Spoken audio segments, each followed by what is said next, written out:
Le damos la bienvenida de parte de Mujeres con Alas a ellas de conectar a nuestro panel de ciudades feministas y agradecemos pues principalmente la presencia.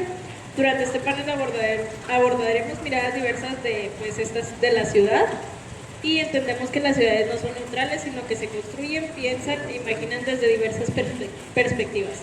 El día de hoy quisiéramos hablar de la relación intrínseca que existe entre el género y la ciudad y cómo la mirada feminista puede apoyarnos a imaginar futuros más que nos ayuden a abordar los múltiples retos que percibimos en el área metropolitana de Monterrey. Vamos a empezar con las semblanzas. Sheila Ferniza Quiroz, que es de Ensenada y tiene la fecha de nacimiento de 1989. Ella es arquitecta urbanista, cofundadora de Trama Urbana, despacho urbano con perspectiva de género que busca que cada vez más personas puedan vivir bonito en las ciudades. Además de que su formación incluye la carrera de arquitectura en el Tecnológico de Monterrey, la maestría en asuntos urbanos de la Universidad Autónoma de Nuevo León y el diplomado en relaciones de género de la Universidad Autónoma de México. Cuenta con más de 12 años de experiencia en diseño urbano, planeación, procesos urbanos participativos y place marketing. Fue líder de diseño de entornos urbanos en la iniciativa de regeneración urbana de Distrito Tec del 2013 a 2022 y ha sido panelista en foros nacionales e internacionales de temas urbanos y cuenta con investigación publicada sobre vivienda, género y movilidad y sobre todo planeación urbana. Es profesora de la cátedra de las carreras de urbanismo y arquitectura y le gusta mucho la calle, se mueve en bici cada que puede y es integrante del colectivo de movilidad sostenible de Pueblo Bicicletero y anteriormente ya estuvo en paneles en Mujeres con Alas con Trama Urbana. Un aplauso para la doctora Catherine Samantha Hernández. Es arquitecta, maestra en ciencias y doctora en filosofía con orientación en arquitectura y asuntos urbanos. Su experiencia profesional abarca dirección y residencia de obra, diseño residencial, auditoría en obra pública y desarrollo urbano, y en la actualidad asesora en interiorismo saludable, además de investigación aplicada y docencia. Actualmente es profesora en la Universidad de Monterrey y en la Universidad Autónoma de Nuevo León. Su investigación se centra en la salutogénesis y la sostenibilidad, de donde se desprenden 4 líneas. 1. La arquitectura, sostenibilidad y vivienda. 2. Salud y habitabilidad. 3. Esposoma y epigenética. Y 4. Neuroarquitectura y diseño consciente. Es miembro del Sistema Nacional de Investigadores, candidato del Colegio de Arquitectos de Nuevo León, de la red de investigadores en diseño de la Universidad de Palermo de Flourishing by Design en Harvard y de la red UANL y del cuerpo académico 3x4 FARC, fundadora del grupo de investigación Arquivita. Ha publicado diversos artículos, capítulos y un libro de sostenibilidad, vivienda y salud. Un aplauso para la doctora Catherine. Y por último tenemos a Ceci Escobar. Ceci Escobar es politóloga por la Universidad Autónoma de Nuevo León, con estudios complementarios en género, derechos humanos y monitoreo de evaluación de programas, con experiencia en procesos participativos para la incidencia. Actualmente coordina el área de movilización e incidencia del Consejo Cívico de Nuevo León. Su trabajo se centra en la defensa del territorio, la construcción de entornos justos y en la colaboración en temas de movilidad, seguridad, derecho a la ciudad y justicia social. Tiene un proyecto independiente y autogestivo de creación de contenido político con perspectiva de clase y de género que se difunde en redes sociales. Colabora como comunista con la plataforma del periodismo independiente verificado MX, porque para ella escribir como acto cotidiano es resistencia y revolución desde las ideas, las historias y las narrativas. Vamos a empezar con la sección 1, que es una sección de exclusiones, y estas preguntas van por parte de Mujeres con Alas. Y principalmente, ¿qué relaciones se encuentran entre el género y la planificación urbana? En términos de género y planeación urbana, creo que como en muchos ámbitos de la vida, si no es que en todos, el género es uno de los elementos que hay que tomar en cuenta, ¿no? Que están presentes cuando hablamos de ciudad, de planeación, como en cualquier otro sistema de la vida, ¿no? Me parece que dentro de las principales relaciones tendríamos que hablar de la división sexual del trabajo, ¿no? O sea, llega un momento en la historia en el que, digamos que se atribuyen algunas actividades al rol de género femenino y otros al rol de género masculino, ¿no? Con ello viene también una separación del ámbito público y el ámbito privado, o sea, el espacio doméstico como un espacio de las mujeres asociado al rol de género femenino y el espacio privado, ¿no? Y el espacio público como un rol o asociado al rol de género masculino, ¿no? De ahí vienen pues muchos sesgos en la toma de decisiones, en el diseño de los espacios, pero también en el diseño de los sistemas que habitan la ciudad, ¿no? Entonces, este tema de género está presente en la movilidad, está presente en el diseño al interior de la vivienda, en el diseño de la localización de la vivienda, en la separación de los usos del suelo, ¿no? Podríamos analizar el género desde cualquiera de estas perspectivas, ¿no? Me gustaría a lo mejor enfatizar dos de ellas. Una tiene que ver con la toma de decisiones, ¿no? Hay una ausencia importante de las mujeres en la toma de decisiones de la ciudad, ¿no? Desde los puestos públicos en donde las decisiones se toman, ¿no? Como también en los procesos participativos para llegar a esas decisiones de lo público, ¿no? Eso se refleja pues en la vida cotidiana de todas las personas, ¿no? Ahí podemos ver dentro de las cosas como más claras quizá que podrían estar en la planeación de la ciudad, la movilidad es uno de los factores importantes, ¿no? Debido a este rol de género asumido por las mujeres, las labores de cuidado suelen estar a cargo de las mujeres, ¿no? No solamente de la niñez, que es a lo mejor en lo primero que pensamos cuando hablamos del cuidado, sino también en el cuidado de la vida en general, ¿no? O sea, el cuidado de la casa, la alimentación, la vestimenta, la limpieza y la movilidad de los cuidados de otras personas, ¿no? Adultos mayores, personas con discapacidad, etcétera, ¿no? Entonces, los sistemas de movilidad, ¿no? El transporte público, las calles, suelen estar asociadas más con el rol productivo en la ciudad, ¿no? Entonces, el transporte público suele estar mejor abastecido en horarios que están relacionados con el trabajo pendular, que es el que entra en la mañana y sale en la tarde, ¿no? Las calles, por ejemplo, suelen estar mejor mantenidas, las avenidas principales, que son utilizadas mayormente por vehículos motorizados, pero son las mujeres quienes hacen los viajes a pie, ¿no? Y en redes secundarias de la ciudad, ¿no? Entonces, las prioridades de la inversión, las prioridades de los sistemas de movilidad, aunque nosotros pensemos que no tienen ese sesgo de género, suele estar presente y en particular porque las mujeres no forman parte muchas veces de esa toma de decisiones, ¿no? O sea, si digamos que pensemos en una reunión, ¿no? En donde se toman decisiones sobre la ciudad, sobre la planeación, si hubiera puros hombres sentados en la mesa, lo más probable, no quiere decir que sea siempre así, pero lo más probable es que esas personas no se hagan cargo de otras personas, ¿no? Entonces, para ellos la lógica es, pues yo necesito que la fuerza de trabajo pueda llegar temprano a trabajar y pueda irse rápido de regreso al trabajo, ¿no? O sea, no tienen esas experiencias vividas, ¿no? Y por lo tanto, pues tampoco llevan esas preocupaciones a la mesa, ¿no? Entonces, una de las primeras formas de poder tener, pues, mayor presencia de estos temas de género en la mesa y en la planeación urbana de las ciudades, pues sería diversificar un poco más esas mesas de toma de decisión, ¿no? Estoy completamente de acuerdo. Creo que ya hay varios casos como, por ejemplo, en algunos gobiernos, como que la mayoría de todos estos reglamentos urbanos que se van tomando en cuenta y las decisiones que se van tomando siempre van a cargo como que de una figura de autoridad de género masculino, y es como muy difícil que el género femenino como que se vaya integrando dentro de estas mesas. Entonces creo que estoy 100% de acuerdo con lo que dice Sheila. Gracias. Nada más era como desarrollo. ¿Me puedes repetir la pregunta? Sí. Para tenerla Dice, ¿qué relaciones se encuentran entre el género y la planificación urbana? Gracias. Bueno, pues estoy de acuerdo en todo lo que dice Sheila. De hecho, cuando la escuchaba justo era como, sí, ¿no? Sí, yo por dos. Y es como muy notorio cuando, bueno, nosotras como mujeres, ¿no? Incluso como a veces resistencias desde otros espacios, ¿no? Como personas queer o personas no binarias, que la ciudad pues no está diseñada para que no solo estemos seguras, sino como que también vayamos cómodas, ¿no? O sea, como ahorita que Sheila comenta que nunca se tomó en cuenta entonces el tránsito de las personas cuidadoras, ¿no?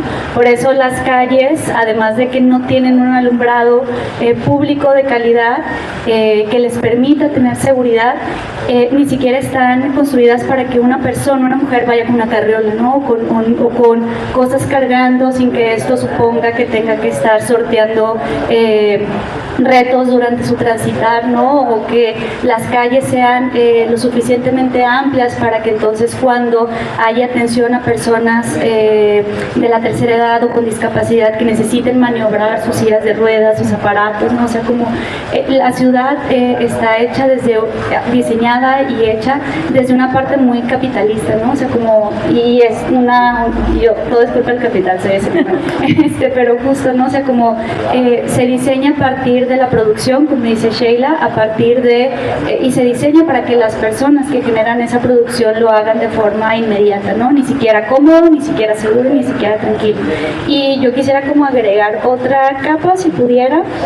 Creo que la capa de género está como súper bien explicada, como lo dice Sheila, y yo me trasladaría luego con esta capa, por ejemplo, a la planificación o desplanificación que se realizó en las periferias o en las colonias que están a las orillas de los municipios, ¿no? Además de que vemos que no hay una perspectiva de género o interseccional en ese proceso, incluso el diseño o la planificación es clasista. ¿A qué me refiero con esto? Tenemos las paradas de los camiones, tenemos como las calles, como las banquetas, pero no se diseñan espacios públicos, ¿no? Porque las personas que habitan esos espacios solo son una clase trabajadora, no tienen oportunidad, derecho, no son sujetos del disfrute, del ocio y del descanso. Entonces no se planea para eso este espacio público, ¿no? O esta parte de la ciudad que son las periferias o que son las orillas de las zonas metropolitanas. Vemos que las calles, ni siquiera pensamos en que la banqueta esté bien construida, ¿no? O sea, ni siquiera hay espacio para caminar, ¿no? ¿Por qué tendría que caminar la gente que sale a trabajar a las 6 de la mañana y regresa a las 11 de la noche, ¿no? No hay espacios arbolados, por ejemplo, en la zona norte de Monterrey es la zona que mayor rezago en arbolado tiene. No tenemos sombra, por ejemplo. ¿Por qué tendría que tener sombra la gente que no está en su casa en ese horario, ¿no? Entonces las mujeres cuidadoras, los estudiantes, las personas trabajadoras que lograron conseguir un trabajo ahí, caminan sobre las avenidas, ¿no? Caminan sin ningún tipo de sombra, no tienen un parque público para sentarse a descansar, a pasar el momento, ¿no? O sea, como ni siquiera los servicios están cerca, porque si ya vas a trabajar a una zona, pues de una vez ahí haz todo lo que tengas que hacer, no pague el agua, haz tu mandado, lo que sea, entonces no tienes nada alrededor. Como la ciudad, ese diseño solo está hecho para que llegues, duermas, y creo que hay un concepto para eso, si no me equivoco, no sé, como nada más con dormitorio. Ciudad dormitorio, exacto. O sea, como no hay nada que puedas hacer a tu alrededor, solo como llegar a dormir. Entonces creo que también es importante como verlo desde ese sentido, ¿no? O sea, ese enfoque incluso rezaga a todas aquellas mujeres que no se desplazan a una zona urbana, una zona metropolitana, ¿no? Sino que se quedan al margen de las periferias por labores de cuidado o por los trabajos que pueden alcanzar. Incluso ellas están en otro nivel de precariedad urbana, ¿no? O sea, aparte de que no, al momento de transitar en el transporte público o al momento de pasar por las calles del centro de Monterrey o al momento de tener que cruzar la ciudad, pues te encuentras en una condición de desventaja, ¿no? Inseguridad, de incomodidad, de violencia incluso, pero hay todavía otra capa, ¿no? De marginalidad bien importante, que es todas aquellas que nos quedamos o que se quedan rezagadas en las orillas. Pero que se siguen moviendo ahí, ¿no? O sea, como que ahí es su vida, ahí es su entorno, porque se dedican a las labores del hogar. Y pues eso, esa es mi relación, ¿no? Entre el género, entre la clase y entre el diseño de la ciudad. Muchas gracias. Bueno, quiero que analicemos esto. Fue un dato que me sorprendió mucho de que soltó la Organización Mundial, la Organización Mundial de la Salud, y también está la ONU, que de todas las tierras que ustedes imaginan, los que son dueñas, mujeres, es menos del 10%. La mayoría son hombres. Y ahora ustedes piensen en sus familiares. ¿Cuántas mujeres digan, esta casa está mi nombre? ¿Cuántos de ustedes pueden ver la posibilidad también de comprar una propiedad a su nombre? Ok, entonces la ciudad, para empezar, desde la planificación no está tomada ni para que sea dueña, que tenga título de propiedad.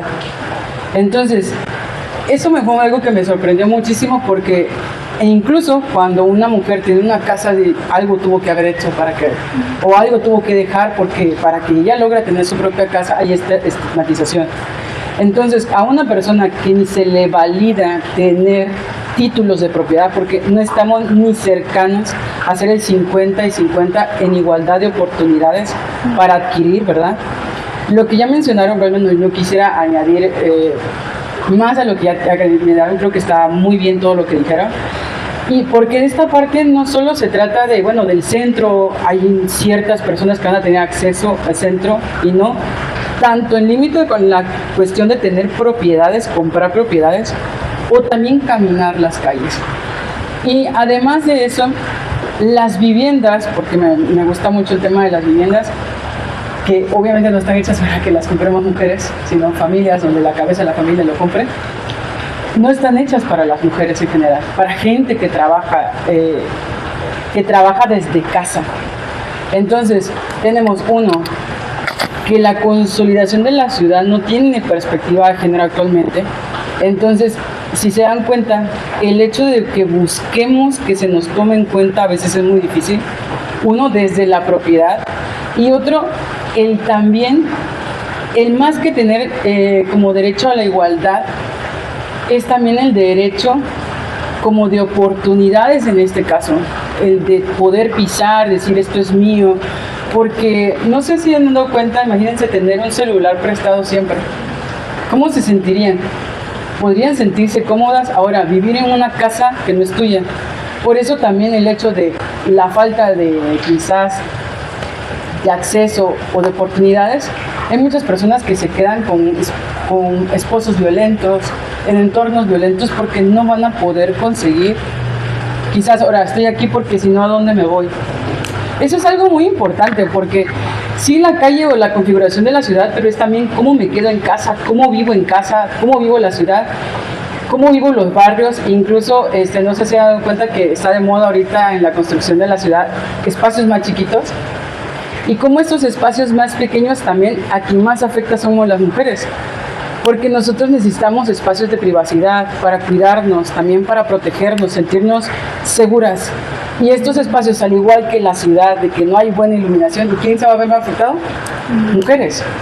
También en la casa, esa disminución de los espacios que nos quitan tiene que ver con la seguridad de nosotros. México ocupa el primer lugar de abuso sexual en menores y las niñas son las más abusadas. ¿Por qué? Porque no hay seguridad tampoco estructural de decir, ¿sabes qué? En mi casa me siento tranquila. Además, no es mi casa, ¿verdad? Es la casa de alguien y yo solamente estoy aparentemente de invitado.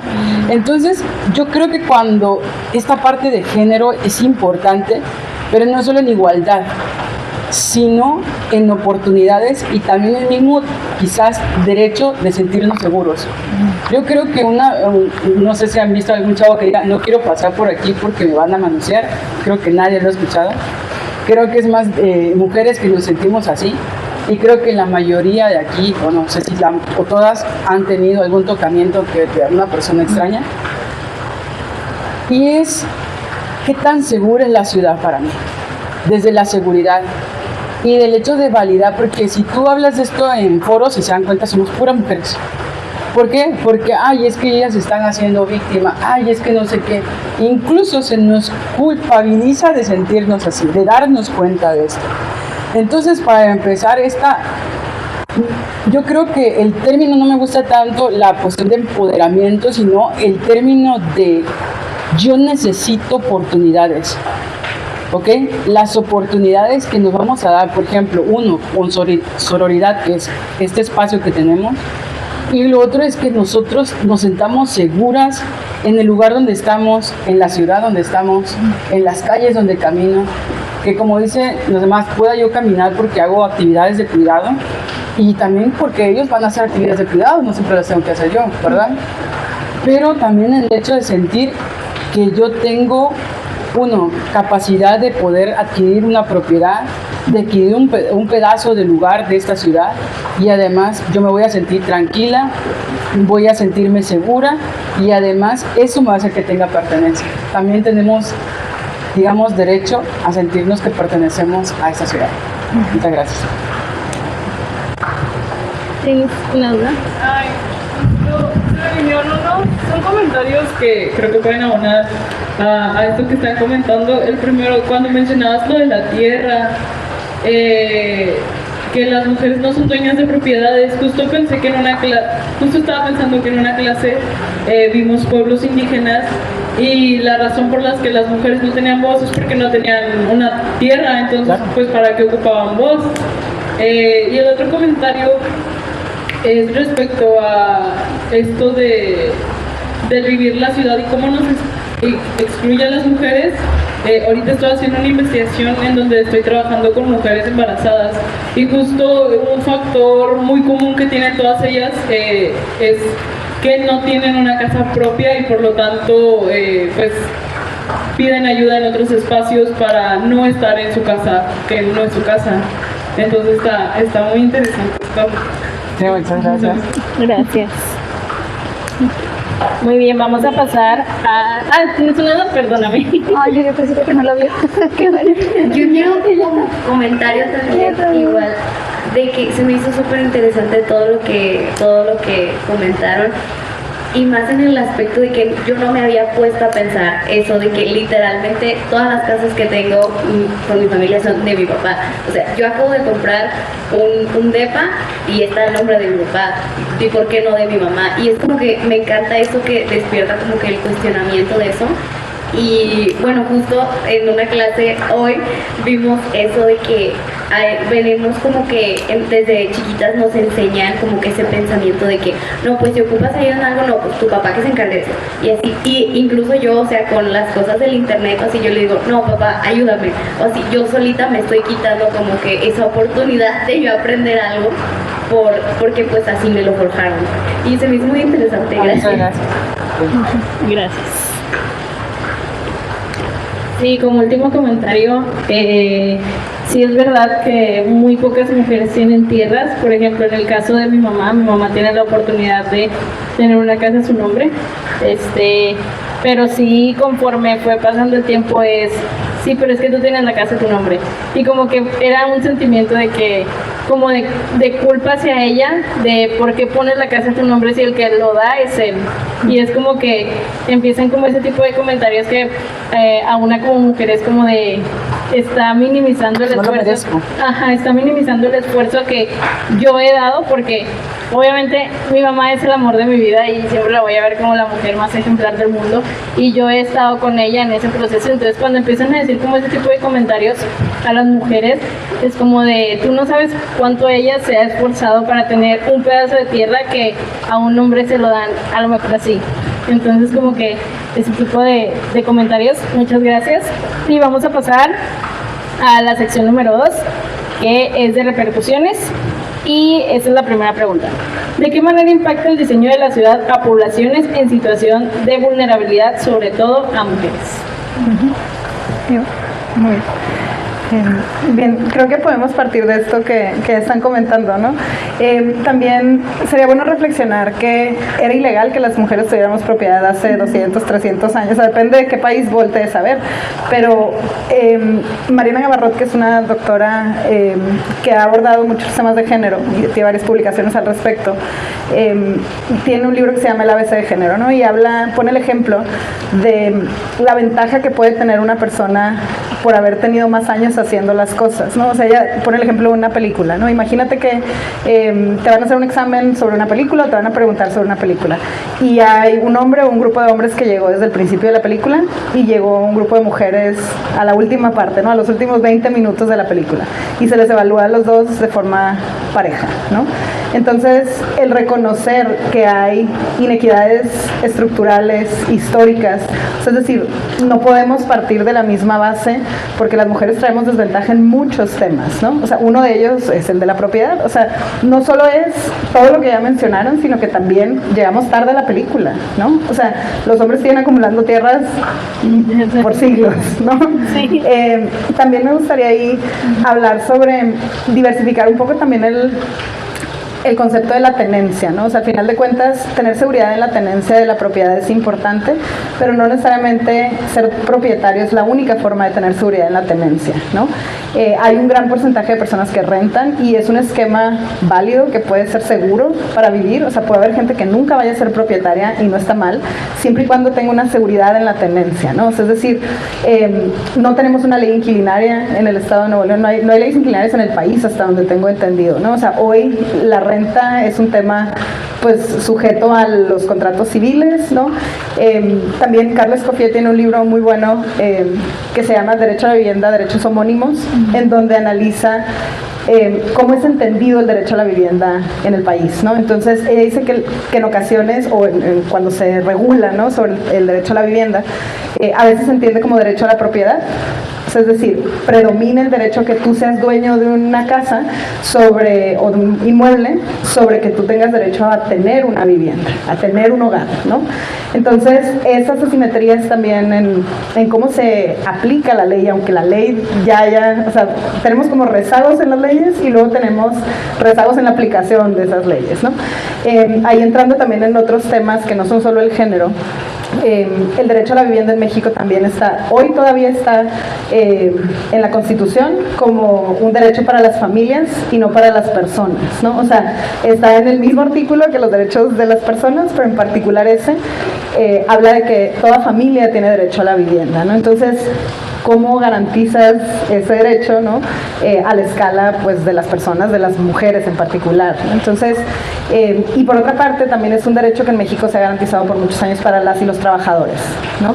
Entonces, si tú no estás en el empleo formal, que además México es un país que no necesariamente tiene una alta tasa de empleabilidad formal, también tienes pues mucho más pues digamos problemas a la hora de garantizar ese derecho, ¿no? Pero no, regresando un poco ahora sí a la pregunta, no quería no hacer el apunte del tema que estaban conversando, pero sobre los impactos que pueden tener, ¿no?, o qué consecuencias tiene para las mujeres esto, ¿no? Sin duda el tema de violencia es de los primeros. Obviamente la violencia es algo mucho más sistémico, no es solo por la planeación urbana, pero el entorno es un elemento que suma a esa violencia, a esos diferentes tipos de violencia, ¿no? Mencionaban la violencia económica, es una de ellas, ¿no? Pero luego también en el tema de la configuración de la vivienda, podemos irnos desde la escala micro, ¿no? Es decir, que una vivienda sea mínima y que la cocina solo permita que una persona trabaje a la vez, hace que sea la mujer quien se siga encargando de esas cosas, ¿no? O sea, si tu cocina no tiene el tamaño para tener a 2 personas haciendo labores de limpieza, de cocina, ¿quién va a asumir ese rol, no? Pues normalmente pues va a ser quien ya tiene asociado ese rol de género, ¿no? Entonces, desde esa unidad hasta pues tener espacios públicos en donde pues las mujeres son violentadas, ¿no? O sea, si hablamos de esta separación, ¿no?, como el espacio público como algo entendido socialmente desde el rol de género, como un espacio donde la mujer como no es bienvenida, no participa del proceso de construcción muchas veces, ¿no? De construcción me refiero en general, no nada más a físicamente la construcción. Ya es un espacio hostil para las mujeres, pero además se suman pues otras capas, ¿no? O sea, al final de cuentas los roles de género no solo afectan a las mujeres, sino también a los hombres, ¿no? O sea, al final este rol como del proveedor o como de, o sea, también hay o sea, los roles de género no le funcionan a nadie, ¿no? O sea, el que solo haya una manera de ser hombre también afecta pues a las mujeres y a los hombres, ¿no? Entonces, pues eso, ¿no? Al final las mujeres están más expuestas en el espacio público, el propio diseño del espacio público, hablan de la iluminación, pero también las largas distancias, que las paradas de transporte no estén cerca del destino de las personas, que los entornos urbanos no estén diseñados en cuanto al espacio público, ¿no? Entonces, hay muchos elementos que se suman a contextos o a pues sí, categorías más amplias, ¿no?, del habitar, que en el ámbito urbano pues empeoran la experiencia de las mujeres en las ciudades, ¿no? Gracias.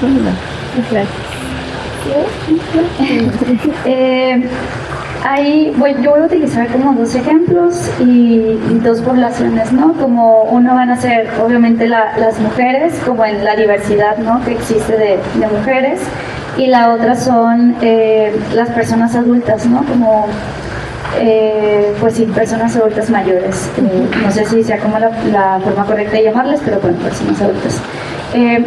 Actualmente en la zona metropolitana de Monterrey, bueno, el estado, nosotros tenemos aproximadamente entre 12 y 14 municipios que tienen alerta de violencia de género. Esta alerta de violencia de género pues es un mecanismo, ¿no?, federal para la atención de las violencias, etc. Y tiene varias medidas, ¿no? Medidas desde seguridad, desde prevención y de atención. Pero estas 3 medidas tienen actividades, ¿no?, que tienen que cumplir las autoridades para poder disminuir la violencia, la discriminación y la desigualdad en contra de esta población que son las mujeres. Y entre esas medidas está, por ejemplo, si lo resumimos, es como el diseño de la ciudad, ¿no? Es como está trabajar en el diseño de la ciudad para reducir de manera importante temas de atención, temas de violencia y temas de desigualdad y temas de discriminación. Y está desde, como dice Sheila, ¿no?, o sea, como reducir el tiempo que las mujeres realizan en traslados, porque eso aumenta entonces que haya mayor ventana para sufrir acoso, para sufrir violencia, incluso para ser víctimas de algún tipo de delito, ¿no? Está, por ejemplo, también que los espacios, que hay estudios especializados, incluso hasta de forma criminológica, que nos ayuda a entender qué entornos y qué contextos de la ciudad son los más peligrosos para las mujeres, ¿no? Y entonces a partir de ahí saber si la regularidad del transporte público tiene que ser mayor, hay una ventana más amplia para la espera, por ejemplo, cuáles son los negocios que están alrededor de los puntos donde las mujeres convergen, para identificar si son negocios que pueden ser un punto de inseguridad para ellas durante el tránsito, ¿no? Entonces, incluso tenemos mecanismos desde la política pública, desde el nivel federal, que nos dictan, que nos señalan que la forma en la que se construye la ciudad o se diseña la ciudad esté impactando procesos de violencia en las mujeres, ¿no? Por ejemplo, en algún momento cuando acompañamos a víctimas y sobrevivientes, una de las cosas bien increíbles, de verdad, y que luego por eso yo decidí también formar parte de la lucha en contra del alza de las tarifas, por lo que representaba para las mujeres principalmente. Muchas víctimas y sobrevivientes de violencia, cuando salen de sus casas, uno no toman nada, ¿no? O sea, como se sale, ¿no?, con sus hijos y sus hijas. Y muchas de las cosas que no toman es dinero, ¿no? Entonces, lo que algunas víctimas y sobrevivientes decían es que antes era más fácil como parar el camión y subirte, y ya el señor te subía, ¿no? O sea, como, pues súbete, y a lo mejor traigo feria y justo la feria eran $4.50, ¿no? O sea, como lo que me alcanzaba era mi pasaje y eso me ayudaba a llegar a otro espacio, ¿no? E influyó el alza de las tarifas. Ahora, eso es otro factor que las mujeres consideran. Si me salgo ahorita y vivo en el entronque de García con Escobedo, tengo que tomar 2 camiones para llegar a una unidad de atención, son 30 pesos, no, pues no me salgo, o sea, tengo $4.50, ¿sabes? Y aparte las infancias, ¿no? Entonces, la forma en la que se mueven las personas, las decisiones alrededor del transporte público, del costo, de la periodicidad, del traslado, de las condiciones de espera, afecta a las mujeres, está formando parte de los criterios bajo los que se estudia los hechos de violencia en contra de las mujeres, no todos los tipos de violencia. Ya nos lo dice la encuesta de cómo vamos, o sea, la mayoría de las personas mujeres, las mujeres son quien más sufre, ¿no?, como acoso en el transporte público, y de estas mujeres, de la totalidad de mujeres, la mayoría ha tenido directamente un hecho, ¿no? O sea, y eso me parece como bien impactante, ¿no? O sea, la gente tal vez a veces no dimensionamos o no se dimensiona que un cambio en una decisión pública, que al final de cuentas quienes diseñan son quienes están en el poder público, y un cambio en la decisión pública afecta de forma irreparable la vida de las personas, ¿no?, de las mujeres en este caso. Y el segundo ejemplo, a mí luego me parece como muy, no sé, como me vienen a mi mente varias reflexiones cuando veo a muchas personas de la tercera edad e incluso cuando los DIF reciben reportes de violencia en contra de las personas de la tercera edad, es porque hay personas encerradas, ¿no?, en sus casas, y que los vecinos llaman, dicen, oye, la vecina está acá, ¿no?, se está en abandono, etcétera. Y la forma en la que está su cuadra, su calle, les impiden poder salir, ¿no? A pedir ayuda, a convivir con su vecina y con su vecino. La falta de parques hace que las personas adultas mayores tengan que estar destinados una buena parte de su vida a estar encerrados en sus casas porque no hay espacios amplios para que puedan salir a caminar, espacios cómodos que les permitan caminar con seguridad de acuerdo a las condiciones físicas que tienen, ¿no? E incluso en algunos momentos a la falta de acompañamiento. Entonces, cómo la ciudad hace que las personas pierdan su autonomía, pierdan la seguridad y pierdan la comodidad de transitarlo, y lamentablemente cuando se diseña desde el poder público, estas poblaciones son invisibilizadas, ¿no? O sea, las infancias, por ejemplo, en la periferia no hay espacios para las infancias, no hay espacios públicos, otra población vulnerada por el diseño de la ciudad y por las decisiones públicas, ¿no? O sea, infancias, mujeres víctimas de violencia, personas adultas mayores, incluso estudiantes, ¿no? O sea, como estudiantes que tienen campus muy alejados, pienso en Mederos, como el diseño de la ciudad perjudicó a tantos estudiantes de Mederos que no pudieron beneficiarse de una construcción de una línea del metro, ¿no?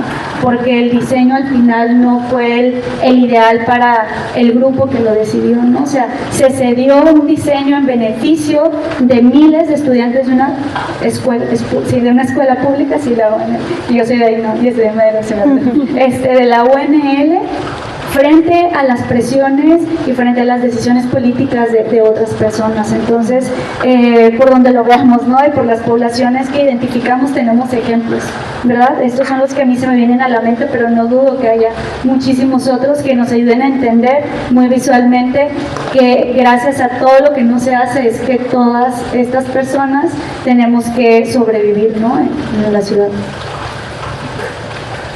Bueno, quiero que pensemos en la vulnerabilidad con distintos factores. Por ejemplo, puede ser por la edad, ya que dijimos que tener cierta edad nos va a hacer vulnerables, ¿verdad? Tanto no puedo decir solo los adultos mayores, porque ahorita tenemos una cultura que también odia a los adultos mayores, nadie se quiere ver viejo. También somos vulnerables en esa parte por edad, también los niños, como mencionas. Pero también hay otras vulnerabilidades como la económica, ¿verdad? La que conocemos de que los ricos, los pobres, los que muy pobres, los que están más o menos. Clase media casi no hay, así que no la menciono porque no existe clase media, pero creemos que estamos en la clase media, ¿verdad? Pero hay otras vulnerabilidades. Por ejemplo, quiero contarles algo y no sé si lo han escuchado alguna vez. También tiene que ver la vulnerabilidad de acuerdo al entorno que vives. ¿A qué me refiero? Por ejemplo, y estas se ve también, digamos, afectada por las otras vulnerabilidades que acabo de mencionar. Uno, por ejemplo, no sé quién vive cerca de zonas industriales, pero vivir en zonas industriales te da riesgo a ciertas enfermedades. Entonces, ¿qué enfermedades? Las que tienen que ver con metales pesados, que tienen que ver con mayor contaminación. Entonces, ya no solamente por vivir lejos o por vivir cerca, sino por estar en una zona que no se trata que sean barato, porque vayan a preguntar cuánto cuesta una casa cerca de la uni que está en Italia. Es más de 5 millones o 6 millones. Pero toda la gente que está ahí, digamos, es vulnerable en cuanto a su salud. Y también nosotros, uno de nuestros derechos fundamentales, así como la vivienda y las ciudades, la salud, precisamente. Pero digamos, bueno, no solamente, yo no vivo en zona industrial, a mí eso a mí que me afecta. Vivir en calles muy transitadas es una zona de vulnerabilidad. Una, por los contaminantes que vemos que son los obvios, pero también el ruido. El ruido afecta a nuestro corazón, la forma en que, digamos, incluso circula la sangre en nuestras venas. Tenemos afectaciones en los oídos y no solo nos afecta en nuestra salud física, porque imagínense cómo se sienten ustedes después de un día de mucho ruido. ¿Les duele la cabeza? ¿Quieren convivir con alguien? No tienen ganas de convivir con nadie. Entonces, es física, mental y es también psicosocial, ¿verdad? Y entonces, quiero que pensemos, obviamente, los que utilizamos el transporte público, porque ahorita no aguantan Nuevo León, todo es para mejor. ¿Qué se siente viajar en los camiones? ¿Saben el nivel de ruido que hay? Yo lo estaba checando, llega hasta 95 decibelios, 100 decibelios. El metro llega hasta 115 decibelios.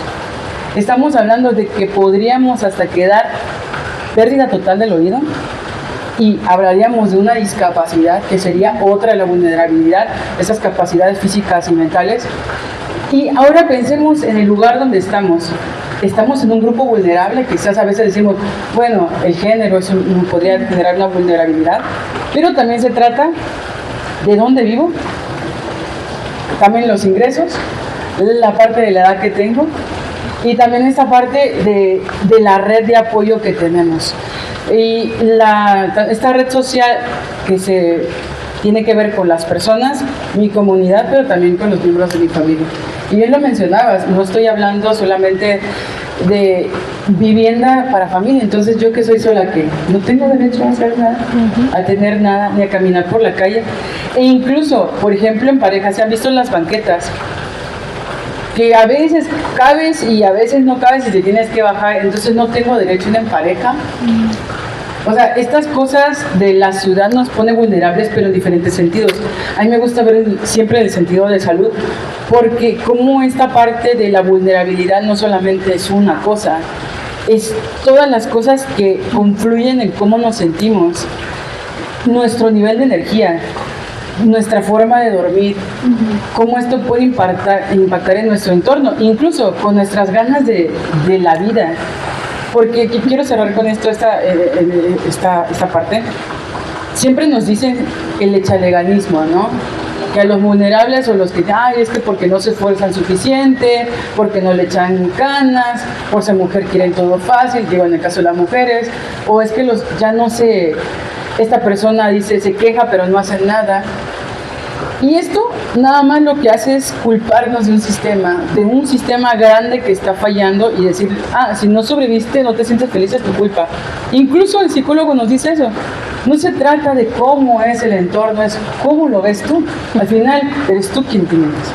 Pero ¿cómo va a ser tú si te estás inhalando un metal pesado que te está dañando el cerebro?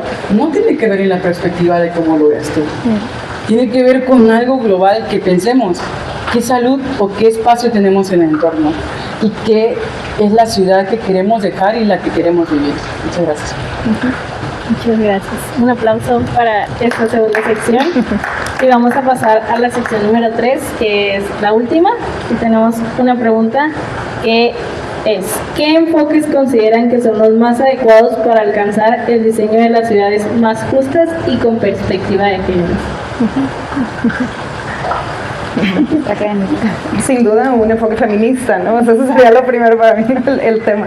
Pero también interseccional, ¿no? O sea, creo que algo que se ha hablado entre todas ha sido, pues, que no es el género lo único que nos atraviesa, ¿no? O sea, hay otras características, otras condiciones que nos atraviesan, entonces desde ahí tendríamos que poder pues articular soluciones a estas problemáticas, ¿no?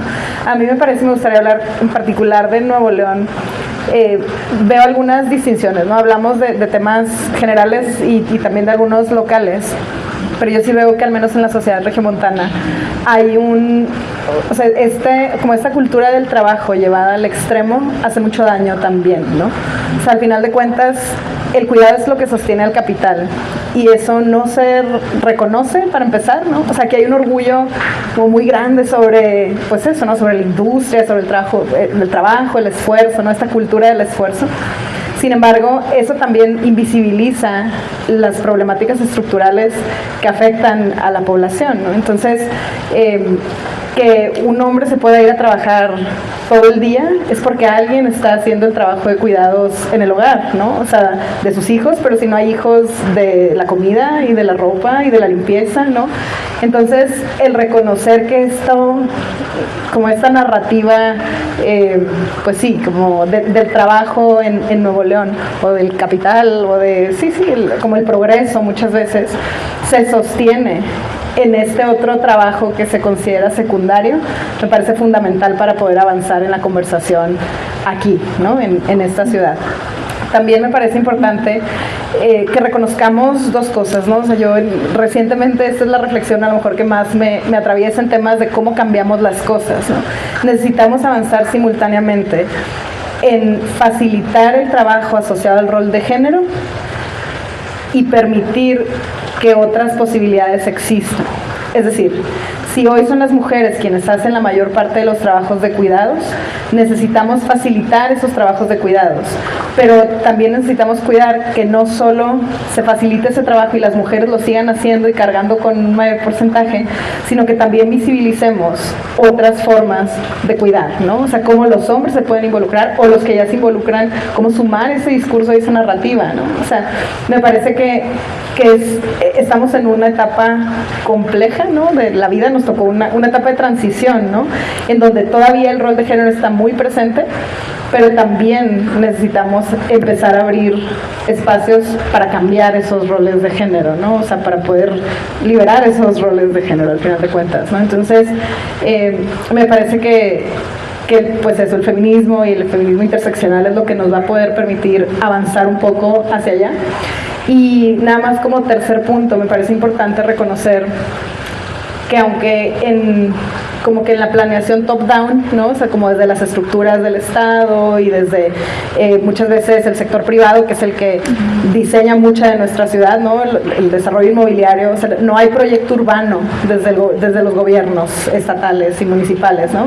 Hay algo de planeación, hay algo de definición de usos del suelo, pero el diseño, los fraccionamientos, las calles con las que terminamos, se hacen desde el sector privado, ¿no? O sea, al final, el objetivo del sector privado es aumentar los ingresos, ¿no? El retorno de la inversión. Y no el del Estado, que es el bienestar social, o que debería ser el bienestar social, ¿no? Entonces, me parece también importante reconocer que no solo los privados y el Estado son quienes construyen la ciudad, sino que desde las comunidades, desde los barrios, desde los asentamientos autoproducidos, las mujeres son quienes sostienen también esas comunidades, ¿no? Entonces, aunque a lo mejor partí de la narrativa de que faltan mujeres en la toma de decisión, también es importante visibilizar que la ciudad no solo es un espacio como de consumo, ¿no? O que el derecho a la ciudad no solo es que tú puedas ir a habitarla, sino que también tengas derecho a intervenir en su producción, en su transformación, en las decisiones de habitar ese territorio, ¿no? Y reconocer que hay mucha ciudad que se ha hecho por las mujeres, ¿no? Que se sostiene por las mujeres. Entonces, pues eso. Gracias. Yo quisiera como decir dos, de hecho, como trayendo un poco la conversación que comenta Sheila, ¿no? El primero, como un enfoque muy colectivo. Yo a veces en espacios políticos o en espacios como, incluso cuando estamos en algunos espacios como sociedad civil, imaginamos no mucho, nos decimos cómo tiene que ser todo, ¿no? O sea, y a la autoridad le corresponde tal, y nosotros vamos a empujar a que se haga eso, y un poco como que no traemos hacia la mesa todo lo que ya se está haciendo desde muchos otros lugares. Grupos de vecinos y vecinas organizadas, personas que durante décadas, durante años han defendido el espacio donde viven, ¿no? O sea, como de intervenciones empresariales, de desplazamiento inmobiliario, y que a lo mejor no tienen sus luchas documentadas, ¿no? No tienen como el documento y tal, pero hace un proceso histórico. Esta colonia existe porque la hemos defendido de tal y tal, ¿no? Y eso solo lo aprendes, solo lo conoces y solo lo identificas cuando te das la oportunidad de trabajar en colectivo, desde un enfoque colectivo, ¿no? O sea, desde un enfoque en el que mi conocimiento adquirido en la escuela, en mi vida, etcétera, lo pongo al servicio, y aparte me permito también aprender, ¿no? O sea, permito que otros espacios y otras personas me den de su conocimiento y desde la humildad, ¿no? Entonces creo que ese enfoque nos falta. Le falta obviamente a la administración pública, yo creo que le super falta, pero incluso a personas que decidimos organizarnos desde otros espacios, ¿no? O sea, como no replicar el invisibilizamiento de luchas ya existentes, de propuestas ya existentes y de necesidades bien identificadas. A veces, como cuando se diseñan políticas públicas, ¿no? Se hacen a partir de supuestos, ¿no? Como yo supongo que esto es, y eso nos deja al margen. Entonces, un enfoque como colaborativo que no se base en supuestos, sino se base en comunicación, en acercamientos muy éticos también, ¿no? Con otros sectores, con otras poblaciones, en compartir lo que se sabe, en compartirlo de una manera que le permita a las personas conectarlo con lo que viven todos los días, ¿no? O sea, creo que ese es uno. Y el siguiente es el enfoque político, porque al final pues esto es política, ¿no? Yo sé seré siempre creyente y defensora de lo cotidiano como un acto político, ¿no? O sea, como el saber que lo que vivimos todos los días, lo que vivimos en la ciudad, en el transporte público, pues ya es un tema político. Por ende, la política no solo le corresponde a estas grandes esferas, ¿no? Sí, obviamente, por atribuciones legales tienen ciertas especificaciones de qué y cómo se deben de hacer, pero al final, como lo dice Sheila, quien sostiene de forma política, social y económica las ciudades son las personas que las viven, ¿no? Y estas personas que las viven tienen que participar en los procesos de toma de decisiones, de diseño, incluso de reflexión, ¿no? De cómo quieren la ciudad. Para mí un enfoque colaborativo y un enfoque de reconocimiento político es esencial.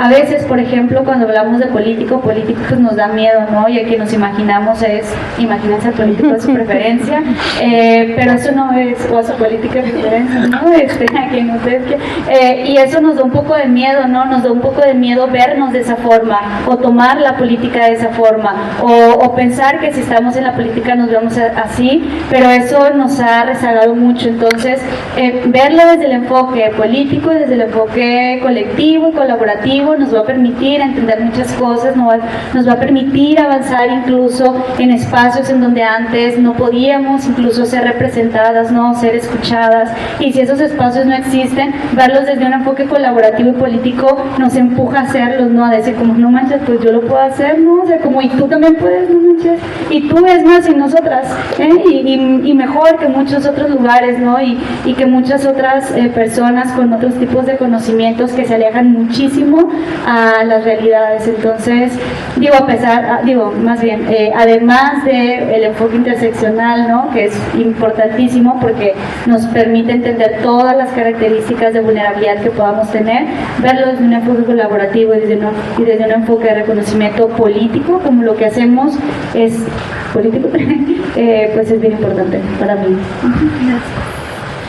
Yo creo que, para finalizar sumamente corto, es la comunicación. Que lo mencionaste realmente. Yo creo que la comunicación, pero no solamente entendida como decir un montón de cosas, porque decimos, todos tienen derecho a decir lo que quieran, ¿no? Pero hay unas cosas que la gente dice. Y eso creo que nos falta la comunicación masiva, porque a veces hacemos, no, bueno, tal barrio se organizó, pero viene otra persona y comunica a un influencer, esto es lo que pasa, que estas marginales, y luego cambia la mentalidad, porque la comunicación lo que hace es darnos el sentido de nuestra filosofía de vida. Entonces, todo comunica, ¿ok? Tanto los objetos, este espacio, comunica nuestra ropa, comunica todos los objetos, incluso ustedes pueden darse cuenta que hay objetos para mujeres, para hombres, y que los objetos para mujeres suelen ser más delicados, incluso por ejemplo los vestidos que no tienen bolsas, como que no puedo yo llevar dinero, pero el de mi esposo sí puede llevar bolsas, y yo ¿por qué no puedo llevar dinero y él puede llevar una billetera? Cosas así tan insignificantes como estas, es un discurso que llevamos a diario. Entonces, desde el discurso personal, el discurso comunitario, el discurso local, digamos, municipal, y el discurso estatal, o sea, hay diferentes niveles de discurso. Entonces, porque no sé si se dan cuenta que una cosa es lo que diga, no sé, el presidente de México o la presidenta de México, el político, y otra cosa es lo que hacen. Porque a veces separamos, pensamos que el discurso es solo hablar. Y no, o sea, por ejemplo, ¿qué es lo que dicen ahorita lo de la ciudad? No, es que mira, nos preocupa el bienestar y todo eso. Eso es discursivo oral, ¿ok? Pero ¿qué dice el espacial? ¿Qué nos dice el espacio? ¿Cuál es qué no comunica el espacio? Por ejemplo, la comunicación del espacio es siéntete tranquila, siéntete bien, o es todo lo contrario. Entonces yo creo que se trata de generar una ciudad con una comunicación, un mensaje claro, porque creo que son muchos mensajes, mucha gente que hace discursos, y son discursos de odio, son discursos de separación, incluso en el caso del país, como le llaman estos feminismos, que sí dicen ser feministas, pero agreden a otras mujeres. Entonces sí me dan cuenta, es como que tomas parte y lo haces de una manera distorsionada. Esto pasa igual como en la religión, son discursos. Pensemos qué discurso queremos para la ciudad, qué queremos que nos digan los objetos, qué nos queremos que nos digan las personas. Algo tan sencillo como que yo puedo salir en la calle y cuando salude a alguien que le diga, hola Sheila, ¿cómo estás? Buenos días. Y Sheila no me mire. ¿Y esta por qué me hablan? Sí, que tenga el tiempo ella de caminar y que esté tranquila y decirme, hola, buenos días. ¿Ok? Ese discurso de que yo puedo caminar y que puedo estar tranquila, de que puedo, no sé, ir a dejar a mi familia, que puedo pasar tiempo porque hay mujeres que les gusta hacer otras cosas aparte de ir al gimnasio, que me quede cerca. Es un discurso de accesibilidad, un discurso de seguridad. Entonces yo creo que algo de la parte fundamental es tener claro el discurso, o sea, el discurso y comunicar. Sabemos que si no tomamos la rienda de lo que comunicamos, cualquier gente va a comunicar cosas. ¿A qué me refiero? Que el político va a decir, yo quiero esto, pero realmente es un acto de corrupción. Y te aguantas, ¿verdad? Y uno, sí, es que lo que pasa que el papá gobierno nos tiene que ayudar, y no, también nosotros somos ese discurso, queremos o no. En los discursos, como bien menciona, se forman desde la comunidad, se forman desde una mirada y no solo multidisciplinaria, pero también de humana, desde la empatía, desde el saber que existe el dolor y que no lo vamos a olvidar. No sé si has visto que está el concepto de ciudades felices, no solamente la felicidad, o sea, también de todas las emociones. Y es algo que nos gustaría comunicar también todo lo que existe, pero una existencia que nos haga sentir vivos, plenos, para poder disfrutar de estar en esta ciudad. Gracias. Sí, justo también algo del diseño, como agregando ya esto final, algo del diseño colaborativo. Es muy sorprendente cómo cambia completamente el diseño de una persona rediseñando una sola ciudad a integrar a personas adultas mayores, a mujeres embarazadas, a niños, niñas, como que ya es este tipo de diseño, ya juntando como las tres conclusiones de lo colaborativo. Pues hemos tenido varios trabajos, por ejemplo Camina, entre otros tipos de como paneles que se han ido acercando, y no es lo mismo que yo diseñe un paso peatonal para mí, que yo no tengo alguna discapacidad motriz, como para una persona de silla de ruedas o para una mujer embarazada. Hace años hicimos un rediseño de colegio civil, donde la mayoría de personas, como era dedicado a infancias, hicimos entrevistas a muchas mujeres, hombres, niños, y así como que cómo ellos veían como ese espacio. Y me daba mucha curiosidad cómo la plaza, a pesar de que no tuviera algún juguete o algo para que ellos jugaran, se veía como una vida, y cómo es que a pesar de que pues el gobierno puede ver que haya vida, no haya una interferencia dentro pues de eso, ¿no? Y creo que también es parte como que pues, más humano. Muy bien, y muchísimas gracias por sus reflexiones. Vamos a abrir un pequeño espacio para preguntas del público, si alguien quiere hacer una, o todo está muy bien. En el tema de contaminación sonora, ¿qué alternativas hay considerando incluso el transporte público contamina en los niveles que mencionaba? ¿No escuché cómo? Si quieres, pasa. En los niveles de contaminación Sonora. Sí. sonora. ¿Y qué alternativas se encuentra para...? Por ejemplo, algo muy claro es como, todo tiene que ver. Si yo tengo que caminar, por ejemplo, la gente si me hablan de las personas que viven ahí cerca de calles muy ruidosas, lo ideal es pensar que la gente va a caminar para empezar, y que va a vivir en esas casas, y que no solamente va a estar en la mañana o en la noche, ¿verdad? Entonces, partiendo de eso, yo en un lugar donde se camina, ¿qué es lo que hay alrededor? árboles debería haber un circuito que separara, para empezar, de arborización o de diseño de paisaje entre las avenidas y las casas, entre lo que se camina. Uno, porque es una barrera natural para el sonido, o sea, los árboles ayudan, bajan muchísimo. Lo otro es que también los árboles producen oxígeno, bajando los niveles de contaminación. Obviamente que árboles endémicos, no árboles que es que todo tiene que ver. Y lo otro, por ejemplo, a niveles de ruido, ya estando en el transporte, buenas unidades. Y ahí nos damos cuenta, por ejemplo, que nos dicen, ay, es que se ve nuevo, pero no solamente se trata de que se vea nuevo, sino que reduzca el ruido, porque ¿de qué sirve que yo tenga un auto nuevo del año y el carro se escucha un montón de ruido? Entonces, ¿qué va a pasar? Voy a estar en contacto con el ruido. No tiene que ver con lo nuevo o con lo viejo, tiene que ver con una mejora pensado no solamente en la eficiencia, que es otro de los temas, que pensamos en eficiente, que haya, sino que haya de calidad. En Japón, me gusta mucho la parte de Japón, pensaron en el ruido que se hacía, entonces no sé si han visto los trenes que tienen como la parte de enfrente alargada, que es para cuando están haciendo la barrera del sonido, para que no se escuche ahí tan fuerte, o sea, ese sonido se alarga y rompe, bajando mucho los decibelios y casi no se escucha. Algo como eso tan simple que y eso que todavía que la gente tiene transporte, todavía quieren que no haya ruido. Sí, no, me estás pidiendo demasiado. Entonces, cosas así, yo sé que cuando vamos a llegar a ese momento, no sé, tengo bella esperanza de esperar que nos toque, porque por ejemplo el metro tiene la trompa chata, o sea, ¿sí lo han visto?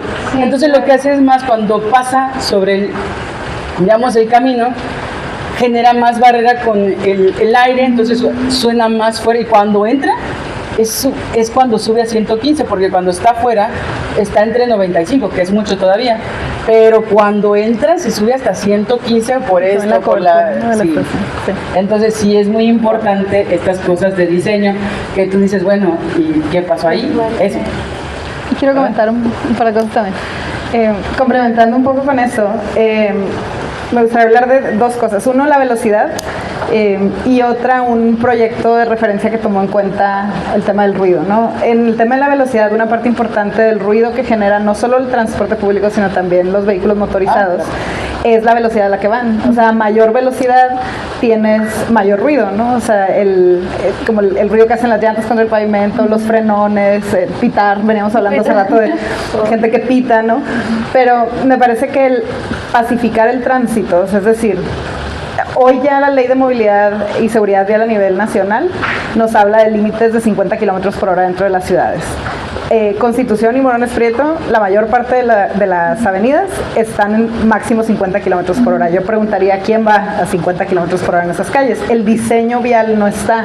Aunque tengas el letrero de restricción, las calles están diseñadas para permitir velocidades más altas, ¿no? Entonces, en el tema de ruido, además de todos los demás beneficios que puede traer la pacificación vial, en materia de seguridad vial es importante, ¿no? Entonces, reducir la velocidad de las ciudades, sobre todo los vehículos motorizados en las ciudades, es importante.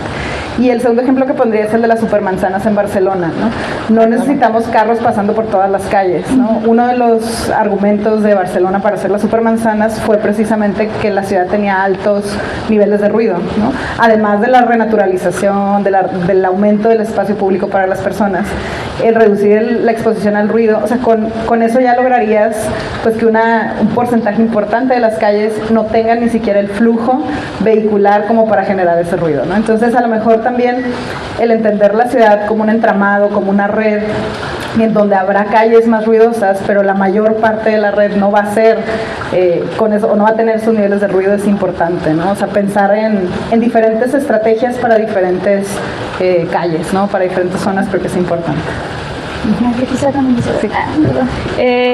Yo nada más porque justo ahorita lo comentaba, ¿no? O sea, me quedo pensando y lo conecto con algo de una reunión anterior, que para tema de movilidad, el discurso como de las autoridades ha sido, bueno, se ha invertido, etcétera, ¿no? Y justo un especialista nos decía, es que tampoco es tener miles de camiones, ¿no? Que los tengas ahí. Y entonces ahora todo lo que dicen es como, y tampoco es tener miles de camiones en las condiciones que los tienes, ¿no? O sea, como son camiones nuevos, entre comillas, pero son camiones súper contaminantes en temas de ruido, por ejemplo, e incluso los, bueno, no quiero quemar ninguna autoridad, pero sí, incluso los de las nuevas flotillas, ¿no? O sea, son camiones que generan muchísimo ruido y que eso no lo tienen como un indicador de funcionamiento, por ejemplo. O sea, es como, mientras no le salga humo, no importa, ¿no? O sea, eso me parece guau. Mientras lleve la gente. No, sí. Y algo, las ciudades que le llaman ciudades inhóspitas, o sea, que no son agradables, son las más ruidosas. Entonces, va a haber, entre más ruido hay, obviamente más incomodidad, más crímenes, porque entre más ruido hay, más criminalidad y más violencia. ¿Y quién creen que también tiene el número de violencia en casos de mujeres? Nuevo León. O sea, entonces, pensemos en esto. Hay cosas que están como correlacionadas. No es que sea todo el ruido, pero sí son estas pequeñas, como digamos que es como un jarrón grande y todas las razones son canicas que le han llenado, o sea, de muchas cosas que hay que trabajar en conjunto, porque solo saco una canica es una cosa de lo que hay, entonces debemos de trabajar y concientizar estas cosas. Ok, no sé si hay otra pregunta. Sí. Ok, ¿sí? No sé muy bien cómo formularla, pero tenía comentarios en este caso que incluso cuando hablan de movilidad como la ciudad, estaba pensando como en el fenómeno que ahora tienen los transportes privados de las empresas y cómo, o sea, esta idea de pues que haya transporte para que llegues más rápido, pues también afecta a la crisis de movilidad, sobre todo como transitando la ciudad, porque entonces si bien los camiones de Monterrey estaban pensados para seguir rutas que te lleven al trabajo, como en el caso de, no sé si lo conozcan, un camión que es el 96, que va de García a San Pedro, como ¿por qué? Para que las personas de García vayan y trabajen acá en San Pedro. Pues justo con esta nueva iniciativa de las empresas es como fraccionemos todo, dejamos que la gente que trabaje se pueda mover por la ciudad solo para ir al trabajo y las demás personas pues que sigan peleándose con los camiones. Entonces, pues no sé, creo que es muy interesante todo lo que comentan y verlo, justo lo que se me olvidó tu nombre. Sheila. Pues una ciudad mejor pensada pues en una ciudad feminista. Entonces creo que estoy muy de acuerdo porque pues igual somos más mujeres en la ciudad y en el mundo pues deberíamos tener más mujeres. Ahí, al final el feminismo lo que busca pues, no es necesariamente pues la superioridad de las mujeres, ¿no? Sino más bien la equidad de los géneros, ¿no? Pero regresando al tema del transporte de personal, lo mismo que en la vivienda, pero lo mismo que en los servicios versus el equipamiento, pero lo mismo el centro comercial comparado con el espacio público, el parque, la plaza. O sea, la solución privada nunca va a sustituir a la solución pública, ¿no? O sea, la movilidad es un derecho y el transporte público es un servicio público independientemente de quién te lo ofrezca, ¿no? O sea, a quién se lo concesionen o quién esté operando el transporte. Es una responsabilidad del Estado, ¿no? Como lo es la salud, como lo es la educación. O sea, decir que el transporte personal puede sustituir al transporte público sería como decir que los colegios pueden sustituir a las primarias públicas, ¿no? O que las clínicas y hospitales privados pueden sustituir a la seguridad social o los hospitales públicos, ¿no? O sea, al final de cuentas, no podemos pensar que un servicio privado sustituye, ¿no? También tenemos que pensar que otra vez, ¿no? O sea, no es beneficencia pública el que ellos pongan transporte, es porque les conviene para su producción económica, ¿no? O sea, al final de cuentas, si deciden destinar recursos a ellos porque sale más barato eso que a que la población llegue tarde o a tener deserción o renuncias laborales o rotación de personal, ¿no? Las motivaciones y las lógicas del capital siempre van a ser distintas, ¿no? Claro, o sea, en la búsqueda del ingreso económico, ¿no? De producir mayor dinero, ¿no? para unos cuantos además. Entonces, Que no soy yo. puede ser una solución, pues sí, sí la puede ser, pero que solamente va a satisfacer esa necesidad, ¿no? No podríamos decir que porque hay transporte personal ya no debería de haber transporte público o en esa ruta está resuelto, ¿no? No lo mencionamos así de técnico hace rato, pero el viaje pendular de la vivienda al trabajo y del trabajo a la vivienda, o sea, es como un péndulo, ¿no? O sea, sales en la mañana, vas al trabajo y regresas en la tarde y vas de regreso, ¿no? Ese es el viaje que hacen las personas que tienen un trabajo de tiempo completo normalmente. Las mujeres tienden a tener empleos de tiempo parcial más frecuentemente que los hombres, precisamente por estas cargas de las labores de cuidado, ¿no? Entonces, en lugar de hacer un viaje pendular, las mujeres suelen hacer viajes encadenados, ¿no? O sea, salen del hogar, llevan al niño o niña a la guardería, al preescolar, a la primaria, pasan y recogen algo relacionado con la alimentación, se van a trabajar a su trabajo de medio tiempo, regresan, van y regresan a la vivienda, hacen de comer, van por los niños, regresan. Entonces, no es un único viaje por la mañana y por la tarde, ¿no? Entonces, es difícil que una lógica de un empleo de tiempo formal, de tiempo completo, perdón, pueda responder a las necesidades de movilidad de un viaje encadenado, ¿no? Ya no por no decir de hombres y mujeres, ¿no? Porque obviamente hay mujeres con trabajos de tiempo completo, ¿no? Y hombres que hacen labores de cuidado con viajes encadenados. Pero sí hay una necesidad a satisfacer en la movilidad de las personas que es mucho más heterogénea que lo homogéneo de un transporte personal, por ejemplo.